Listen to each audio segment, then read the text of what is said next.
Olá, você está na TV Otimista. Eu sou Erivaldo Carvalho. Este é o programa Política. Hoje vamos bater um papo com a consultora em comunicação política, Camila Lima. Existe um período ideal para se começar uma pré-campanha eleitoral? Quais os principais erros e acertos de quem pretende conquistar um mandato eleitoral? Vamos abordar as principais etapas que envolvem a chamada Jornada do Voto. Ainda, os planos da convidada para a disputa eleitoral de 2024. Estas e outras questões a partir de agora, no programa Política.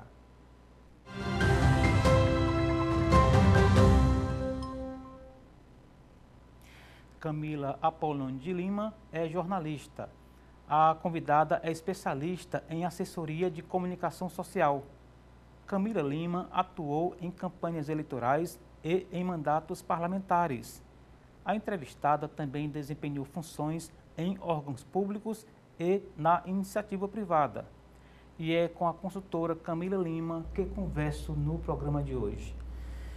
Camila, muito obrigado pelo convite aceito. Seja muito bem-vinda aos estúdios da TV Otimista. Tudo bem? Erivaldo, eu que agradeço o convite. Muito obrigada pelo espaço e a gente tem aí uma ótima conversa. Muito bem. Um ano eleitoral, Camila, sempre mexe com o mercado político propriamente, porque afinal de contas, por exemplo, agora em 2024 você tem encerramento de mandatos, muita gente querendo entrar, muita gente querendo voltar, e mexe também com o mercado de comunicação, mercado jornalístico propriamente dito, porque se vai ali em busca de um assessoramento, de uma instrução profissional, e a dúvida que se coloca sempre é se existe um timing para se começar uma pré-campanha. Eu estou falando pré-campanha porque a campanha propriamente é a lei que decide quando começa, Exatamente. Mas pré-campanha, existe prazo para começar? Erivaldo, assim, para além de mexer com o mercado da comunicação e o mercado da política propriamente dito, o período eleitoral ele mexe com o Brasil como um todo, porque assim, o Brasil para, né? O Congresso para, os deputados vão se candidatar a prefeito nas suas cidades. A vida fica suspensa. Não é uma regra, mas acontece muito, né? Os senadores também saem para se candidatar, os prefeitos querem ir à reeleição ou eleger os seus sucessores, né? Então, tipo, o Brasil para, vive a eleição e depois volta, né? Eu brinco com os meus amigos, com a minha família, que eu vivo um ano e um ano eu faço política. Eu vivo outro ano e o outro ano eu faço política, né? Exatamente. Mas a pergunta que você me fez, qual é a hora de começar, né? Erivaldo, a campanha propriamente dita, a gente começa a partir do dia 15 de agosto. Isso. Né? A partir do dia 20 de julho, entre o dia 20 de julho e o dia 5 de agosto, que é o período das convenções, você sabe, você tem a garantia que você será candidato, né? Isso aí depois a gente vai conversar mais na frente, com mais detalhes sobre isso. Entre o dia 5 e o dia 15 você tem lá aquela burocracia, você começa a campanha propriamente dita no dia 15 de agosto. E a pré-campanha, quando é que você pode começar? Você pode começar no dia após a eleição do último pleito. Se diz que a próxima campanha começa quando o último voto voto é contabilizado, exatamente. Um político que se preze, ou um pretenso político, ele não para de fazer campanha nunca. É 24/7, porque se ele parar, se ele der um time, vem o outro e toma o lugar dele, né? Então, quando foi que começou a pré-campanha para as eleições agora de 2024? Foi lá no dia 16 de novembro de 2020. Terminou a eleição aqui em 2015, sabemos todos os eleitos. O final do segundo turno, né? Não no primeiro, né? Primeiro. Falando de primeiro turno ainda, né? Sim. Começou no dia 16. Aí teve o segundo turno para prefeito, né? Pronto, começou no dia seguinte a pré-campanha para prefeito. Agora, no contexto geral, a gente tem aí que separar o dia a dia do político na prática e a legislação que é restritiva, quando, por exemplo, Eu, prefeito, governador, a legislação restringe eu ficar em pré-campanha abertamente. Tanto é que eles geralmente, olha, isso aí se lida lá em abril, em maio, é mais ou menos uma vacina legal, mas na prática todo mundo está em pré-campanha, né? É assim, a pré-campanha, você tem que ter cuidado com o que você vai falar. Assim, você pode dizer que é pré-candidato? Pode. Você pode dizer que tem intenção de se candidatar? Pode. Você tem que ter cuidado com o que você vai falar depois disso aí, né? Como já disse, a eleição começa no dia 15 de agosto e até lá você não pode pedir voto explicitamente, você não pode... Eu tenho as minhas ressalvas, desculpa, eu tenho as minhas ressalvas que você não pode nem pedir apoio. Conto com o seu apoio em outubro, eu já fico assim. Isso na pré-campanha? Na pré-campanha. Mas você pode mostrar o que você fez de bom para a sua cidade, você pode mostrar o que você pode fazer de bom para a sua cidade. Se você for de oposição, claro, você vai mostrar os erros da gestão e você vai mostrar a forma como você pode melhorar, como você pode sanar, se for o caso. Fazer reuniões, discutir algum tema, Você pode se reunir com pessoas, você pode juntar recursos, porque a campanha não é barata e o partido não vai pagar a campanha de ninguém, certo? É um erro que os políticos de início de carreira, eles acham que o partido vai custear a campanha e isso não é verdade, então você tem que se preparar financeiramente. Ele distribui, né? Mas de uma forma até desigual ali. Tem gente que ganha muito, gente que recebe pouco, né? Não, e a gente vê no noticiário, tipo, fundão para as eleições é de tantos bilhões. 5,4, né? Se não me engano agora. E aí aquele político iniciante, mesmo o político de carreira, fica, ah, meu Deus, não é muito dinheiro, vai sobrar para mim um pouquinho, mas assim... os partidos, eles têm autonomia para fazer o que eles bem entenderem com a fatia que eles recebem. Isso. Partido A recebe tantos milhões, o diretório nacional divide de acordo com os critérios dele quanto vai para cada diretório estadual. E, por sua vez, os diretórios estaduais dividem, de acordo com os critérios deles, quanto cada candidato vai receber e se todos vão receber. Então, esses donos de partido fazem ali o seu critério de interesse pessoal, exatamente. De projeto pessoal, né? Às vezes o partido, ao invés de oferecer dinheiro propriamente dito, oferece consultoria, oferece material gráfico, oferece, tem aqui a estrutura de contabilidade do partido. Um estúdio de gravação e tal. E o pretenso candidato, às vezes, não sabe desses pequenos detalhes e acaba confiando que o partido vai custear os seus eventos, por exemplo, as suas reuniões. Se for uma candidatura de deputado, que a gente viaja muito, que vai custear as suas viagens, e não é bem assim. Então, existe aí um pé no chão que precisa... exatamente. Para que, inclusive do ponto de vista financeiro, você não termine uma campanha ganhando ou não, cheio de dívidas. Né? Agora, o que acontece com muita frequência.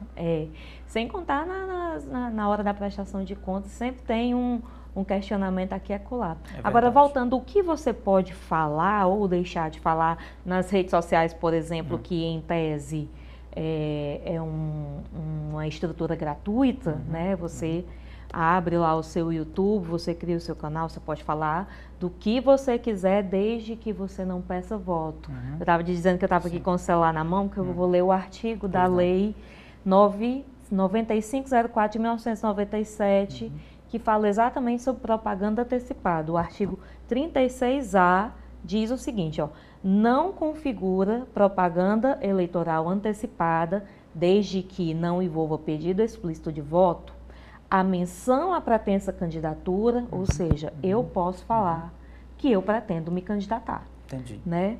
A exaltação das qualidades pessoais dos pré-candidatos e os seguintes atos que poderão ter a cobertura dos meios de comunicação social, inclusive via internet. Que é a cobertura que a gente faz no dia a dia. Eu posso dizer, olha, eu sou uma boa jornalista, eu entendo de sociedade, eu trabalho com projetos sociais há tantos anos, os meus projetos sociais deram frutos X, Y, Z, eu atuo com 30 crianças aqui na minha creche, que é custeada com as doações que eu arrecado. Tudo isso a gente pode falar. Exatamente. Certo? Inclusive, quando a imprensa vai lá e diz, olha, Fortaleza tem, sei lá, em torno de 10 pré-candidatos. Aí o repórter vai lá, colher uma aspa de cada um desses pré-candidatos. Aí ele pode, nessa fala, colocar essas qualidades que ele coloca nas redes. Né? Ele tem todo o direito de falar o que ele tem de bom, né? Entendi. Agora, Camila, quando se fala em pré-candidatura, existe também o filtro do partido, porque no sistema brasileiro é o partido que dá o ok da candidatura, a pessoa pode se virar em 10, mas se na hora H não tiver a candidatura, nada feito, mas aí tem também a disposição dele. Vou dividir em duas partes essa pergunta. Qual seria uma estrutura mínima no início do ano eleitoral? Agora estamos em 2024. Um pré-candidato a vereador ou a prefeito do interior ou de uma cidade maior, o que é que ele precisa minimamente para ter essa pré-campanha na rua? Você fala antes de já estar tudo combinado com o partido, né? Isso. Ele precisa ter uma estrutura de rede social bem alimentada, né? Ele precisa ter um conteúdo de qualidade, ele precisa, como a gente estava falando, mostrar o que ele tem de bom para que a sociedade e o partido vejam que ele realmente tem um potencial de eleição, certo? E isso aí vai demandar... não existe filantropia numa campanha eleitoral, vai demandar profissionais. Se ele quer fazer sozinho, tudo bem, mas será que ele vai conquistar primeiro o partido e conquistando o partido, será que ele vai conquistar o eleitor? Exatamente. Com esse trabalho? Exatamente. Né? Ele precisa ter de estrutura pelo menos uma pessoa que o acompanhe em 100% das suas agendas públicas. Para fazer o link com os meios. Exatamente, para filmar, para fotografar, para tirar trecho, para, enfim, conseguir uma entrevista de rádio, certo? E ele precisa, pelo menos, uma pessoa de bastidor para articular novos apoios, conversar com o partido, chegar lá no partido, olha aqui partido, a gente está fazendo assim, a gente levou 300 pessoas nessa reunião aqui. Apagar pequenos incêndios, né, também? Também, pequenos e na grandes. Imprensa, é verdade. Então, ele tem que ter uma cabeça, eu diria, não profissional, aquele político que tem muito dinheiro, mas ele precisa de uma estrutura mínima para botar o pé na rua, né? Se for um candidato, assim, pequeno, né? A gente sabe que as grandes campanhas aí, uma hora dessa, as agências já estão em plena atividade, já está todo mundo, sabe, preparando tudo para quando chegar no dia 15 de agosto, é só apertar o play, Entendi. Né? Já que a gente está falando de redes, de internet, de pré-candidatura, como é que faz para te encontrar nas redes sociais, Camila? A minha rede social profissional, o @ no Instagram, né? Isso. Camila Lima Assessoria, né? Eu gostaria até de fazer um adendo com relação a isso, porque como eu sou conhecida no mercado ainda por trabalhar com assessoria de comunicação, meu @ ainda está lá. Hoje estou num processo de transição de carreira, não é? Mas em breve, né, vai virar com Camila Lima Consultoria. Pronto. Né? Mas lá no @ Camila Lima Assessoria, você encontra... Tem outros caminhos para ali... Para me encontrar, para conversar comigo, para bater um papo, né? Às vezes os pretensos candidatos, eles acham que, porque é jornalista... eu não sei se acontece com você, Erivaldo, mas comigo acontece das pessoas terem um certo medo quando eu chego e falo que sou jornalista. Eu não sei se eles pensam que a gente vai denunciá-los de alguma coisa que possa vir a acontecer. Aquela coisa mais investigativa, né? De investigativa, e não é bem assim. Não é. Às vezes eu até fico meio de dizer que sou jornalista, porque, mas jornalista, sabe? Mas não, gente, ó, eu sou um jornalista, depois que entrei para a política, gostei, fiquei, e estou aqui para ajudá-los nessa jornada. Exato. Né? E quando um profissional de imprensa entra num grupo, num time de uma candidatura, ele assume o compromisso de fazer parte do time. Ele está trabalhando em prol de um objetivo. Ele esquece ali a parte da imprensa, da cobertura, porque ele está do outro lado do balcão. Exatamente. Né? Existe até uma discussão ética na nossa profissão sobre isso, né, Erivaldo? Você sabe muito bem, que é essa questão do assessor versus o jornalista de redação, porque a gente lá no nosso... Como é que a gente faz, né? Lá na hora que a gente se forma, a gente diz que a gente vai trabalhar pela verdade, mas na assessoria de comunicação você tem um objeto, né? Que é promover o seu assessorado. Exatamente, dar visibilidade a ele e, eventualmente, colocar para debaixo do tapete algo que não seja bom para a imagem dele. Exatamente. E aí existe muito essa discussão, né? Exatamente. Na consultoria de imagem, né, pública, que é digamos assim, um tema muito em voga, muito forte ultimamente no mercado de comunicação, é exatamente isso. E não tem nada de antiético, simplesmente você tem as ferramentas da comunicação e vai direcionar para o seu cliente, que é o seu assessorado. Não há assim esse ruído. Agora, o jornalista propriamente de batente, de redação, vai fazer o trabalho dele. Eu acho que o mercado indo nesse rumo, nesse ritmo, amadurecendo, Camila, como é o caso de um mercado importante como o do Ceará, principalmente aqui em Fortaleza, eu acredito que já há uma maturidade nesse sentido.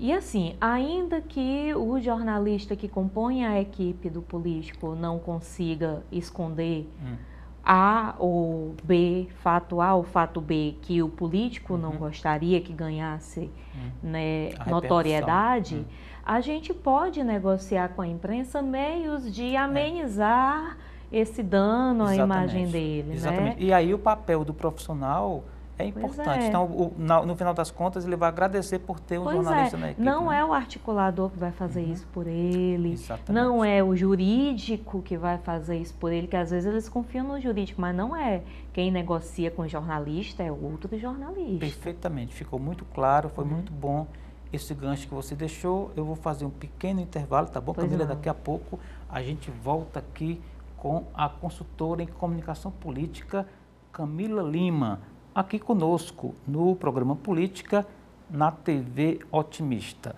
Não saia daí, a gente volta já.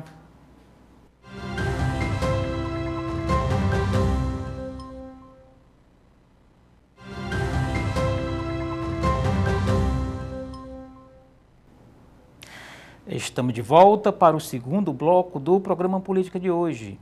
Eu sou Erivaldo Carvalho, você está na TV Otimista, que recebe hoje a jornalista e consultora em comunicação política, Camila Lima, aqui conosco, nos ajudando a entender esse fascinante mundo da comunicação, da política, ano eleitoral, tudo pode acontecer. Fascinante mesmo. Exatamente, inclusive com essa interface da internet. E aproveitando, quem ainda não anotou o seu @, o seu Instagram, como é que faz, Camila? Camila Lima Assessoria no Instagram, só entrar lá que a gente conversa.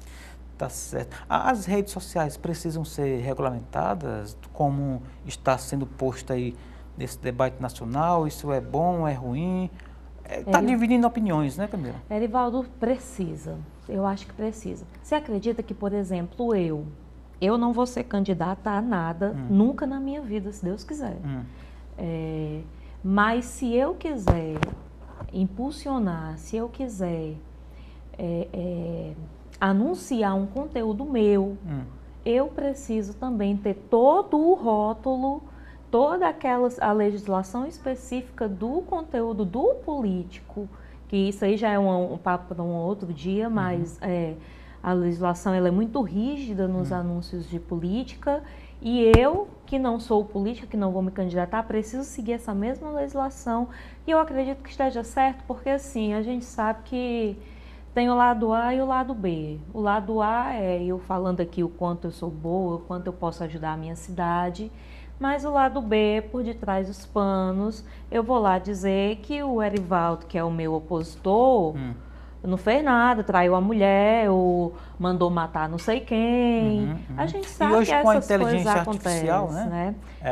Inclusive, houve na Argentina um caso grave, né, de manipulação de inteligência artificial, em que um candidato acabou jogando o outro lá as traças, né, da opinião pública. Então, assim, é muito complicado, né? Não, ontem saiu a notícia, né, que o TSE vai vetar todo o uso de deepfake, né? Que é quando a gente pega a foto da pessoa e sai um vídeo da pessoa tanto falando. O vídeo como a voz, com a voz da pessoa, é um negócio muito louco. Agora eu fiquei pensando, meu Deus, como é que eles vão conseguir fazer isso? Eu inclusive, acompanhando essa notícia, fiquei ali comigo, vai ter tempo hábil para reagir, porque quando vier a notícia, no caso a ordem para retirar, isso já está longe, né? Eu vou te falar uma coisa, pela experiência que eu tenho, já tem aí um monte de conteúdo guardadinho, esperando digitais, também, né? Só para dar o play.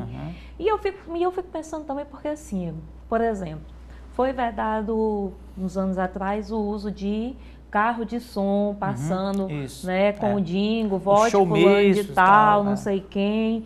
O carro de som só pode agora na presença do candidato. Mas, gente, se a gente chegar... Eu moro no Vila União, é um bairro desse tamanho, perto entre o Montes e o bairro de Fátima.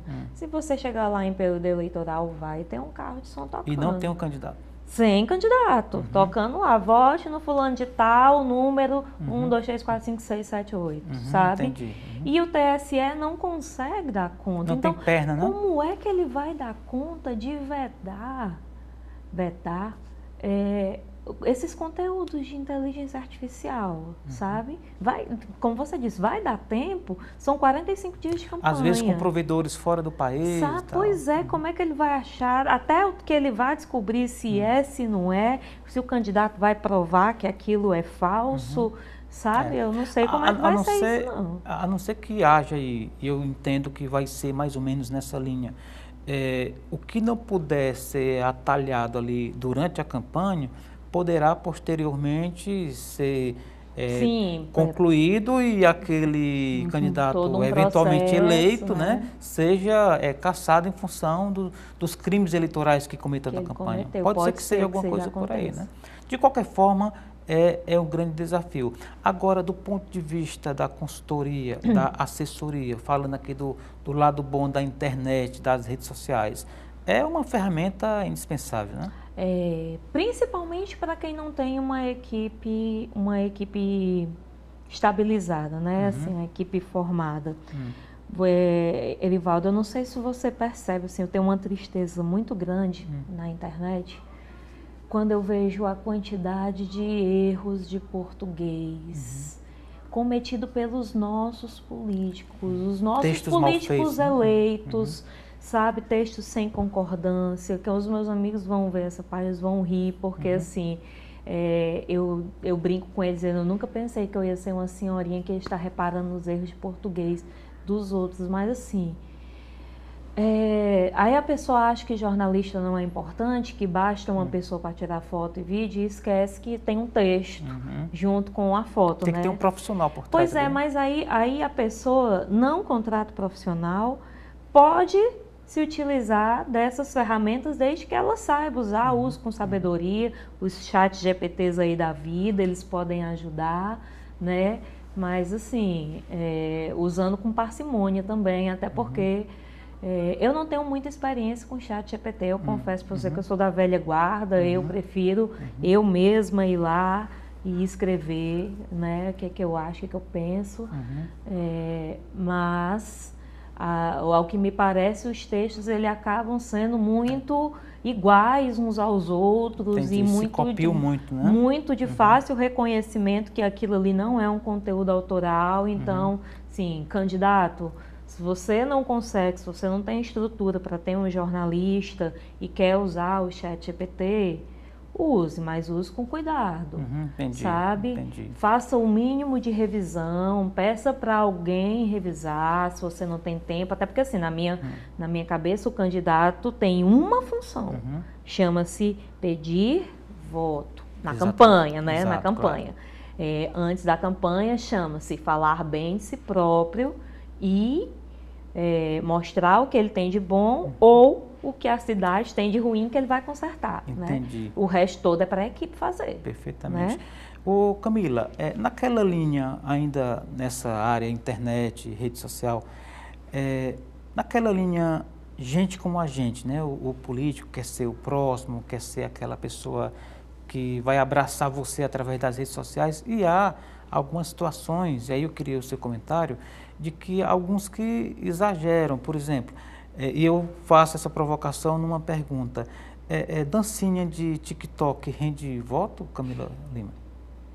Olha, todos os políticos com os quais eu já trabalhei não rendeu. Se rendeu aí para algum ou outro, a gente sabe... Depende do perfil do político? A nível nacional, a gente sabe que tem políticos com uma pegada mais jovial, com uma pegada mais informal, né? Eu gosto, por exemplo, demais do conteúdo do Kim Kataguiri, sabe? Sim. É um conteúdo muito dinâmico e tudo. O Kim fazendo uma dancinha, eu acho ok. Mas aí se você pega, sei lá, o nosso Eunício aqui. Imagina o Eunício Oliveira fazendo uma dancinha de TikTok, gente. Não vai colar, vai ficar muito falso. Qual seria um deputado, já que você citou, qual seria um deputado que se encaixaria numa dancinha de TikTok? Sabe quem eu gosto demais das redes? Ele tem essa pegada mais espontânea, o Domingos Neto. Domingos Neto, né? O Domingos Neto, ele tem essa às vezes pegada. Às vezes com os momentos informais, Exatamente. Etc. Só que isso aí a gente nota que a vida dele é daquele jeito. Né? Ele está lá no Congresso, ele está fazendo o trabalho dele sério. Quando ele está no momento de diversão dele, ele está dançando forró com a esposa dele, ele está lá nas festas lá no Tauá, com a criança, né? Brincando com os filhos, fazendo dancinhas, fazendo trends. A gente percebe que é natural, que não é forçado. Entendi. E isso tem que ficar na cabeça do consultor para ele também orientar, né? Porque aqui, já entrando no outro ponto, Camila, existe o assessor que orienta, às vezes até diz umas verdades, e há aquele que concorda com tudo que o pré-candidato. Só diz amém, né? Como é essa relação? Nos conte aí um pouco. Olha, aí também depende muito do candidato, porque tem o candidato que só quer ter perto dele o assessor, o consultor que vai dizer amém e fazer bajulador, o que ele digamos, quer, né? E aí tem o candidato que não, que aceita ouvir umas verdades de vez em quando. Assim, a gente tratando, por exemplo, com os políticos mais antigos, é difícil explicar para ele que a dinâmica eleitoral tem mudado ao longo dos anos e que você não vai ganhar em 2024 da mesma forma que você ganhou em 1994, certo?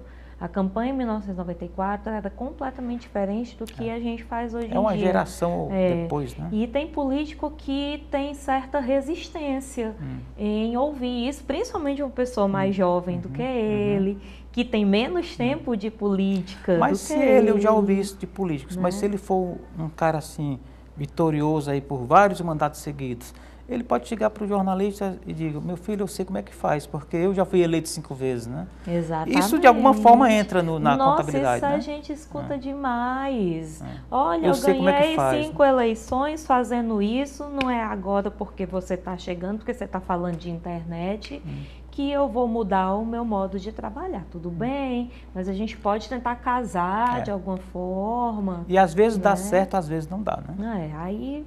Eleição é como eu estava falando, né? Só tem 2 opções, ou você ganha ou você perde. É verdade, né? É verdade. Então... você tem experiência de mercado e, assim, a gente tem no Ceará, por exemplo, para ficar aqui no nosso estado, você tem campanhas muito grandes, tipo para prefeito de Fortaleza, de algumas cidades polo do interior, e você tem aquela campanha mais varejo ali, né? Um candidato com poucas chances de ser eleito em Fortaleza, ou mesmo em municípios pequenos.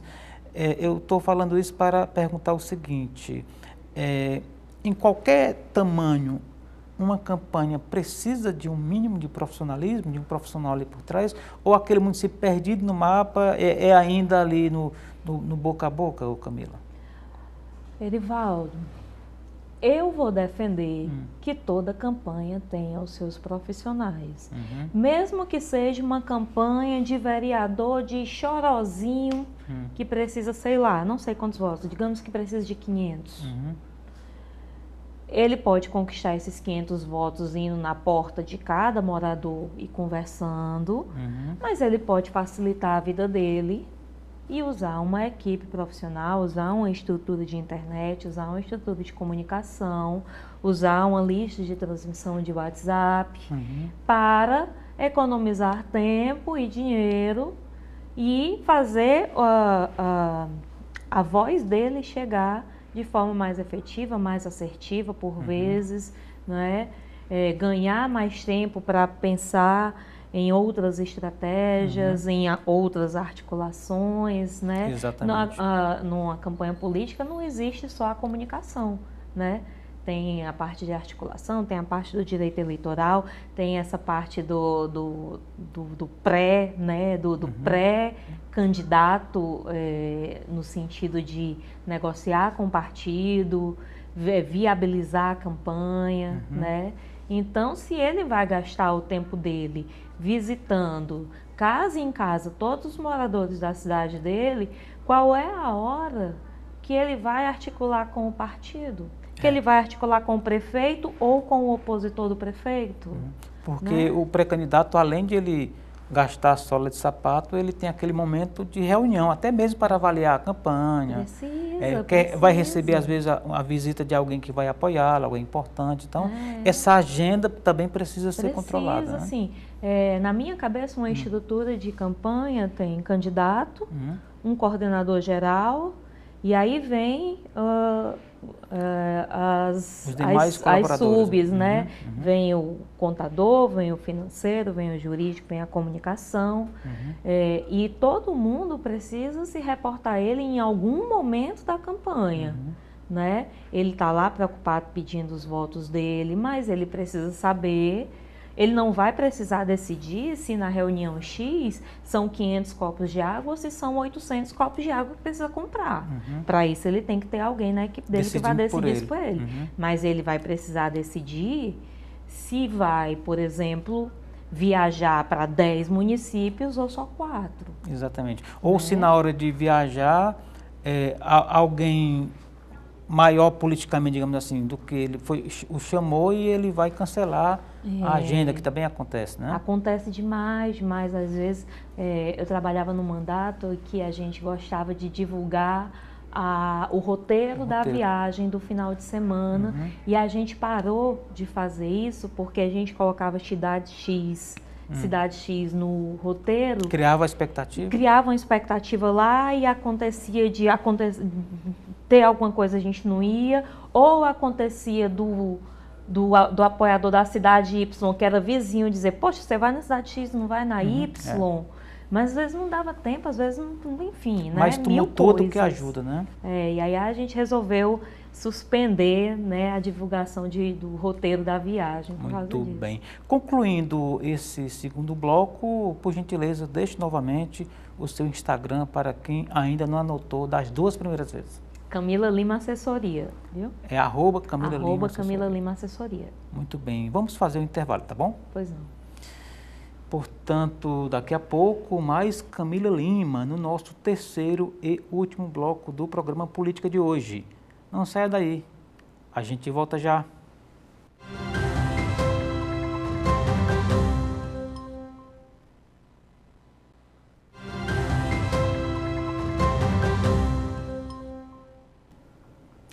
Estamos de volta para o terceiro e último bloco do programa Política de hoje.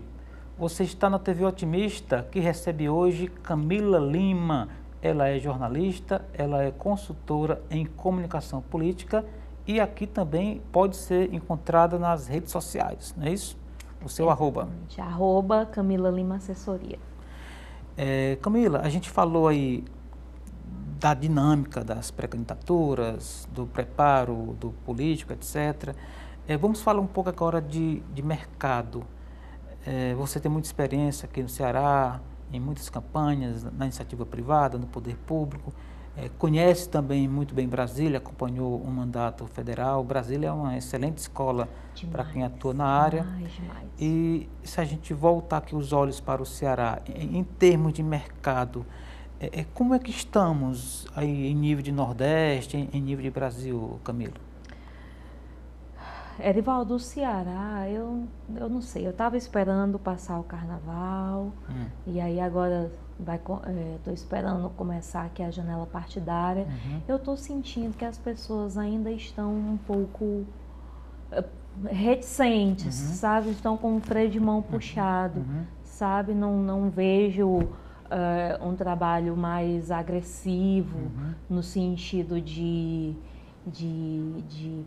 montar suas equipes? De montar a equipe, eu não vejo no sentido de aparecer, assim, sabe? A visibilidade.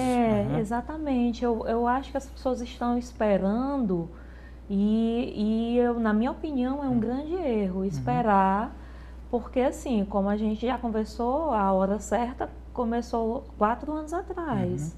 Nós estamos há 6 meses das eleições. E a campanha, propriamente... A campanha de pedir voto, ela é muito curta, são o quê? 45 dias, 45, 46, varia, né? Ela começa em 15 de agosto e vai até um dia antes, né? Ou seja, a pré-campanha ficou muito grande, o que a gente está querendo dizer é isso, né? E que os políticos não estão sabendo aproveitar esse período, exatamente. Né? Eu entendo, assim, que, por exemplo, existem muitas decisões delicadas que o candidato precisa tomar, né?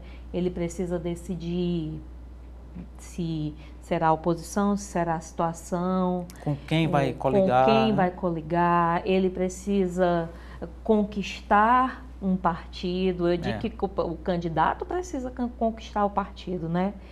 Ele precisa ter a garantia da legenda. Aqui no Brasil, né? Não existe candidatura independente, se precisa de um partido para se candidatar. Então, são decisões. E aí, qual o partido...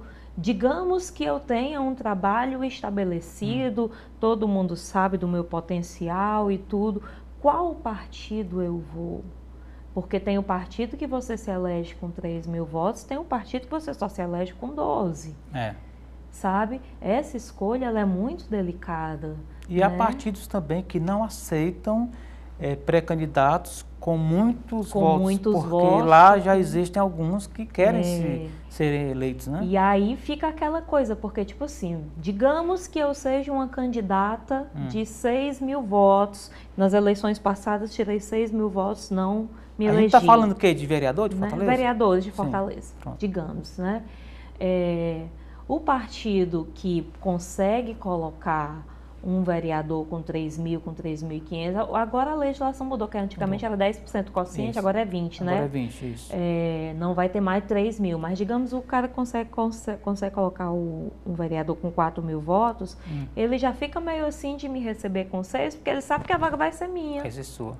Então, os demais, né, ele precisa montar uma chapa. Então, o pré-candidato ele tem que ter um tamanho que nem seja inviável, porque o partido vai querer investir, e nem seja muito grande para não causar ciumeira. Ciumeira.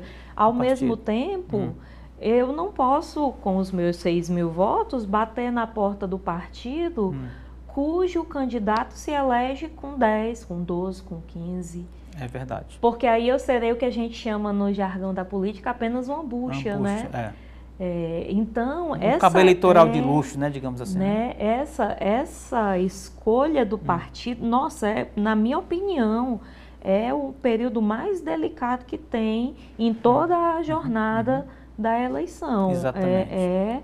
Você conseguir ganhar visibilidade dos partidos, saber qual partido vai estar do lado que você quer estar, se situação ou oposição, ou com candidato A ou B na majoritária, e se ele vai te aceitar com a quantidade de votos que você mostrou lá que tem.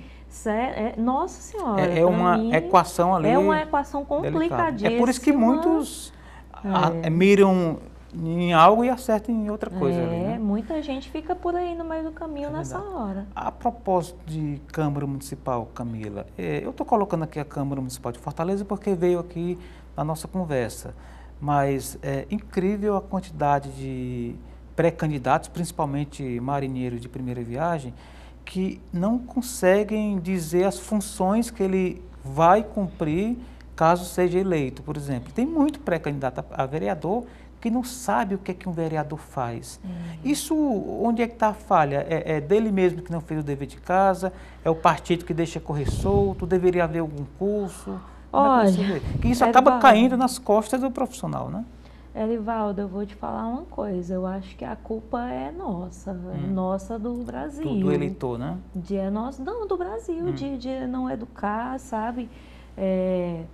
O candidato de primeira viagem, por vezes, ele quer falar o que o eleitor quer ouvir, e aí ele liga o modo turbo e sai falando que vai construir posto de saúde, não sei o quê. Que não é papel de vereador, coisa nenhuma, né? Não, o vereador pode indicar que lá no bairro dele tem a necessidade, porque... Pode levar a demanda para a mas secretaria. quem vai decidir isso é o executivo. Quem tem orçamento é o executivo.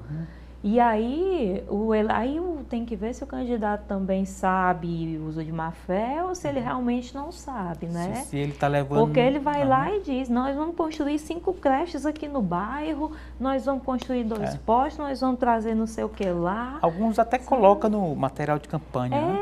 Gente, tipo assim, legislativo, ele tem que criar lei, ele tem que propor lei. Discutir a cidade. Discutir, ele pode, como a gente estava conversando, ele pode propor, claro, ele pode chegar lá, se ele tiver poder de conversa, né, se é oposição à situação, chegar lá na gestão municipal e dizer, gestão, olha, aqui lá no meu bairro está precisando e tal, a gente tem essa carência X e Y, tem como a gente colocar no orçamento para ver, né? Mas ele não pode dizer para o eleitor que ele vai colocar a creche lá. Né? Ô Camila, agora há pouquinho eu perguntei sobre como que está o mercado do ponto de vista do político, que ele está meio que subaproveitando esse período de pré-campanha, deveria ter mais visibilidade, estamos aí às portas de um processo eleitoral. E do ponto de vista da formação profissional, nós temos hoje boas escolas de comunicação em Fortaleza, no interior, temos especializações, inclusive alguns cursos voltados diretamente para essa parte de estratégia eleitoral. Mais uma vez, do ponto de vista da média do Nordeste e do Brasil, o Ceará é bem servido em relação a isso? Erivaldo, eu acredito que sim. Assim, para além das nossas escolas aqui presenciais, a pandemia ela nos trouxe o ensino à distância, que tem trazido a oportunidade da gente aqui do Ceará estudar nas maiores escolas de política do Brasil. Hoje a gente tem a oportunidade de fazer um ESPM e eu, por exemplo, aí a gente tem escolas que tem o nome Marcelo Vitorino, que é um grande marqueteiro nacional, grande experiência. Eu sou aluna da Escola dos Políticos do Lucas Pimenta e indico demais, inclusive, para profissionais que querem se especializar nessa área. E tudo isso eu faço da minha casa, apesar de que já combinei com o pré-candidato com o qual eu estou trabalhando que com a eleição dele, a partir de 2025, eu vou voltar para a sala de aula presencial, vou fazer uma nova especialização, eu acho que está na hora. Você está partindo do pressuposto de que ele vai ser eleito, né? Eu tenho que acreditar, né? Tenho que acreditar no meu trabalho, no trabalho dele, no trabalho da equipe, que nós seremos vitoriosos. Só tem 2 opções, ou a gente vai ganhar ou a gente vai perder. Eu acredito, eu quero que a gente ganhe, claro, né? Claro. E já conversei com ele, que vou estudar, porque assim, Erivaldo, não dá para a gente parar, né? Na comunicação em especial, toda hora muda tudo. Na legislação eleitoral, toda hora muda tudo também. Eleição muda, toda eleição é uma regra diferente. Eleição passada, cada partido podia lançar 65 candidatos a vereador aqui em Fortaleza, né? Que é 150%. Era 150%. Era o número de cadeiras mais a metade. Isso. Hoje é o número de cadeiras mais um. Mais um. 44. 44. Então, a concorrência ficou maior ainda, né? Sabe? E se for federação, ainda tem o detalhe que são 44 cadeiras para a federação. Que todos os partidos são entendidos perante a legislação como se fosse uma sigla só. Né? Exatamente. Então, eles têm que entrar lá em acordo e conseguir lançar aí só 44. Entendi. Numa campanha vereador, existe, até por conta da estrutura que a gente falou aqui, do tamanho da cidade, etc., existe aquele candidato nichado que vai ali num tema, numa área da cidade, num gargalo, ou tem aquele que fica discutindo a cidade ali de forma mais genérica? Qual seria uma fórmula mais adequada, Camila? Eu acredito que os candidatos nichados... Sabe, Erivaldo, nós temos o quê? 3 milhões de pessoas em Fortaleza? A gente não vai conseguir falar com essas pessoas todas. Então, a gente tem que escolher candidato, pré-candidato, enfim. O senhor tem mais afinidade? Não, eu sou enfermeiro há 30 anos. Naturalmente, a gente vai pender para falar de saúde. Claro. Ah, não, eu gosto, pratico esporte, fui secretário na gestão do fulano de tal, do Osório Pereira. Então, a gente vai pender para o fomento da atividade esportiva e saúde. Já existe a aderência prévia ali, exatamente. Né? Não dá para a gente falar com 3 milhões de pessoas e dizer o que 3 milhões de pessoas estão esperando de um político. No final das contas, você não conecta com ninguém ali, né? Pois é, aí você vai sair atirando para todo lado. O voto hoje é um ativo muito valioso, as pessoas têm noção do quanto o voto delas vale, então, meu filho, você tem que suar para conquistar aquele voto. Entendi. Então, quanto mais assertivo, mais segmentado você for, menos difícil fica de conseguir o voto. Entendi. Nem sempre o mercado, porque ele sempre tenta correr para atender uma demanda do dia a dia, né? Nem sempre a sala de aula está ali alinhada com o que existe na prática, né? Na comunicação política também é isso? Quando termina uma campanha, você tem uma aprendizagem que não trouxe da sala de aula? Pode existir isso, Camila? Existe, né? Assim, principalmente no jornalismo, Erivaldo. Eu fiz a faculdade de jornalismo e eu não sei como foi com você, mas eu aprendi a ser repórter de jornal impresso. Lá na faculdade de jornalismo. Na época era a cultura, né? O resto todo eu aprendi na vida. Então, não tem como a gente sair de uma campanha e dizer que não aprendeu nada. Na época que eu fiz existia, acho que uma faculdade só. Só a UFC, né? E depois vieram outros cursos e também as especializações. Então, é o que você falou agora há pouco, né? O profissional, ele tendo a cabeça de aluno, ele vai se reciclando ao longo do tempo, né? E o mercado percebe isso, né? E com essas escolas no ramo da política, por exemplo, com essas escolas que a gente estava falando há pouco, nossa senhora, o que a gente tem de conteúdo segmentado, assim, são conteúdos excelentes, que realmente abrem a nossa cabeça, que realmente nos mostram um mundo. Eu aconselho também para ir, para quem tiver disposição, acompanhar o dia a dia das nossas casas legislativas, Câmara dos Vereadores, Câmara dos Deputados e Senado. São excelentes escolas de política. Executivo já não é muito a minha praia, assim, o meu negócio é mais legislativo. Entendi. Mas, assim, são excelentes escolas, muito sabe? Bem. Para a gente concluir, Camila Lima, e já agradecendo, e quando um profissional da comunicação resolve ser candidato, isso facilita ou dificulta? Tem os dois lados, porque assim, vai facilitar porque ele sabe, ele entende do métier. Já amanhã, né? Ele já entende do métier. O que pode prejudicar, por outro lado, que ele vai querer fazer tudo e não ouvir a equipe dele. Aquela história da autossuficiência, né? Tipo, isso prejudica uma campanha, né? Exatamente, não, eu sou jornalista há tantos anos, eu sei como é que eu devo falar. Eu sei que eu devo falar assim, eu sei que eu devo falar assado, eu sei que eu devo... por exemplo, estou aqui numa reunião com 30 moradores da comunidade fulano de tal. Eu não vou dizer que o prefeito anda de Volvo, mas, com todo respeito, não é todo mundo que sabe o valor de um Volvo. Eu preciso dizer que ele anda num carrão importado, são situações hipotéticas, viu? Só para deixar claro. Sabe? Então, são essas coisas que a gente precisa ir moldando. E, às vezes, o jornalista acha que já tem um discurso pronto. Entendi. E não é bem assim. Né? Para a gente concluir de verdade, uma boa comunicação ganha uma campanha? Ganha. Ganha. Aliado à articulação, mas ganha. Pegando essa vibe, se despeça, por gentileza, rapidamente, para a gente concluir e já agradecer a sua presença. Eu que agradeço, Erivaldo, a oportunidade de estar aqui, de falar de um tema que eu sou completamente apaixonada, que é a política. Quem ainda não anotou o meu Instagram, @CamilaLimaAssessoria, e espera aí, estou à disposição para quando você quiser. Muito bem, muito obrigado, Camila Lima, parabéns pela jornada, boa sorte aí na caminhada, a gente se vê. E assim chegamos ao final da edição de hoje do programa Política. A todos o nosso muito obrigado pela companhia. Até o nosso próximo encontro. Forte abraço.